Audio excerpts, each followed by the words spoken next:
जिल्ह्याच्या मालेगाव तालुक्यातील एव्हियन greenfield energy LLP सातपाने कारखाना बंद करण्याबाबत नाशिक जिल्ह्याच्या मालेगाव तालुक्यातील एव्हियन ग्रीनफील्ड एनर्जी LLP सातपाने या कारखान्यामध्ये जुन्या टायर जाळून ऑइल तयार करण्याची प्रक्रिया सुरू आहे। या प्रक्रियेमध्ये प्रचंड प्रमाणात धूर व दुर्गंध निर्माण होतो। परिणामी परिसरातील हवामानात गंभीर प्रदूषण निर्माण होत असून नागरिकांच्या आरोग्यावर त्याचा अतिशय घातक परिणाम होत आहेत। त्याचप्रमाणे सदर ठिकाणी केमिकल इंडस्ट्री झोन नसताना देखील या कारखान्याला परवानगी देणाऱ्या महाराष्ट्र पोल्यूशन कंट्रोल बोर्डाच्या अधिकाऱ्यावरती देखील कारवाई होणे अपेक्षित आहे।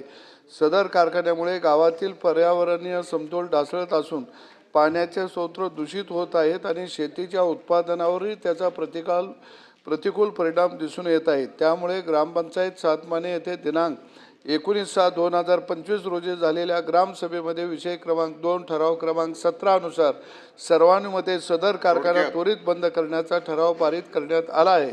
तरी सदर कारखान्याचे उत्पादन थांबवून त्याचा परवाना तत्काळ रद्द करण्याबाबतची बाब पॉइंट ऑफ इन्फॉर्मेशनद्वारे सभागृहासमोर मांडतो।